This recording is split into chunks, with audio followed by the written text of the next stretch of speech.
Hey guys, HotRod08 here, and welcome back to my new support item mini-series. One of the biggest issues I see with players in all ranks, but especially bronze through gold, is that everyone builds the exact same items in each game and never changes it up.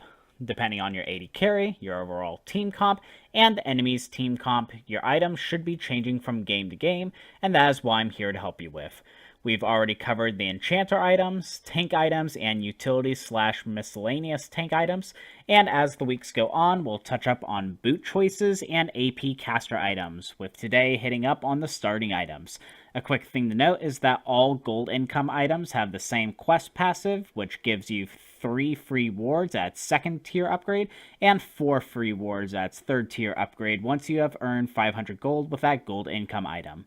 Finally, all the items will be timestamped in the description and in the comments below, so without further ado, let's get started. Getting into the starting items list is the Ancient Coin line, which costs 350 gold and gives 5% cooldown reduction, 2 gold per 10 seconds, and 5 movement speed. It also sometimes drops coins that either give 25 gold or restore 6% of your missing mana when nearby enemy minions die or every time a cannon minion dies nearby. Now, Ancient Coin's best strength is that it is the most reliable gold income item out of the 3 listed today. The only effort you need to do is stand by dying enemy minions and pick up the coins when they drop, and you'll have yourself an easy, consistent, and high gold income along with mana sustain.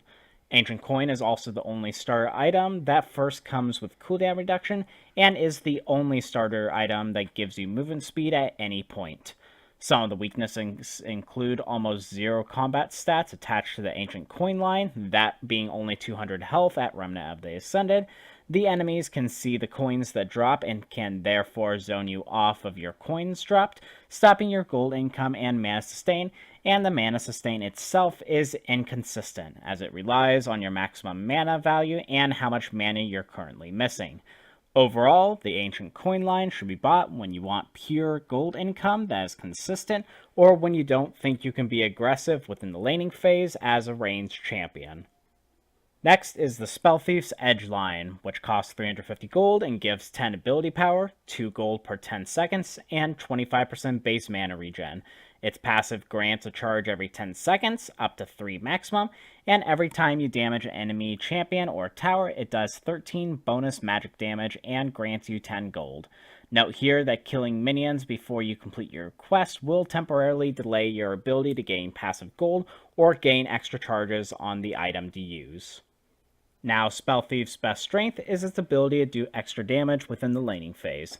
Since it does 13 bonus magic damage every time you hit an enemy champion when you have a charge, the extra damage can add up rather quickly within the laning phase, poking or killing the enemy laners. Spellthief's is also the only starter item that provides ability power to your champion. Finally, it gives you consistent mana regen as opposed to it being heavily dependent on your maximum and current mana like Ancient Coin is.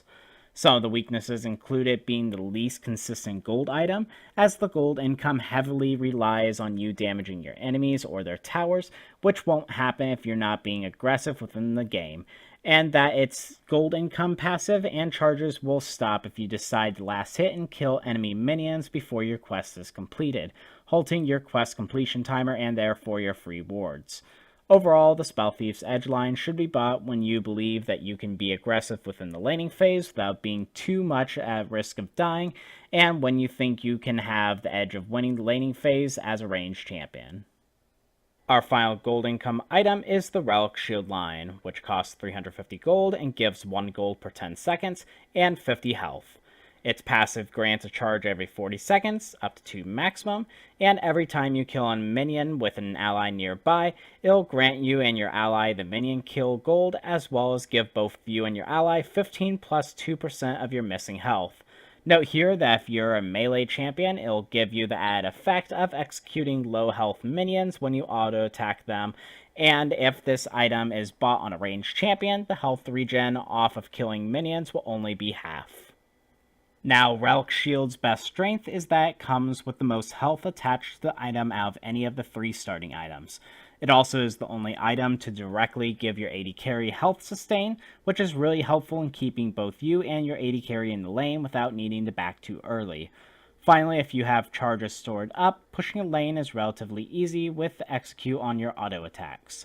Some of the weaknesses include it being ineffective on ranged champions. You can be zoned off the minions you want to kill and therefore get zoned off the gold and health sustain with killing those minions, and that the Relic shield line is the only line not to offer any type of mana regen.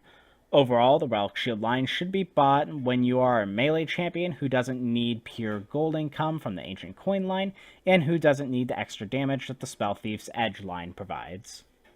We also have the two different health consumable items to talk about today, which are health potions and refillable potions. Starting with the health potions, they cost 50 gold each and regenerate 5 health every half second for 15 seconds, restoring 150 health total.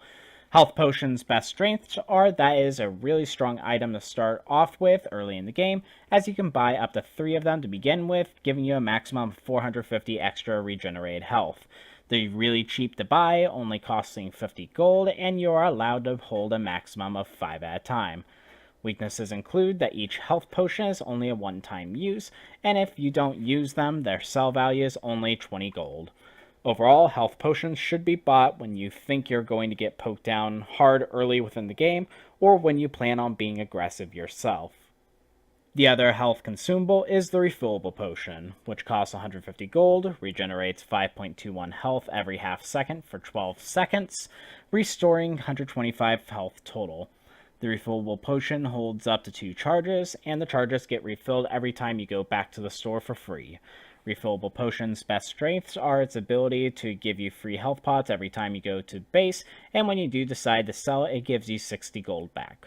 Weaknesses include that it gives you less health to start the game, only giving you 250 health regen as opposed to 450 health regen that buying 3 health pots would give, and that it won't let you store any more than 2 charges at a time. Overall, Refillable Potions should be bought when you don't expect to be taking a lot of damage within the laning phase, and when you plan on being relatively passive within the laning phase. And that's it for the Starting Items edition of the Support Items series. If you're interested in watching the other videos in the Support Items series when they come out, check this video's description and click the link to the video you'd like to watch. If you haven't subscribed to the channel yet, I feature support-focused League of Legends content on a weekly basis that you very well might enjoy. Please leave a like on this video as it helps me out tremendously, and hit that notification bell next to the subscribe button to keep up with the latest content that I release. Also, I have just started up a new Patreon for my channel. If you are a huge fan of the channel, I urge you to take a look at the different perks of being a Patreoner, ranging from supporting the channel for just $1 and having your name put at the end of every video when I get up to 3 patrons, all the way up to having me as a friend on League of Legends and having me review your games and putting them up on my channel. Rather than that, you have yourself a great day today. Thanks much.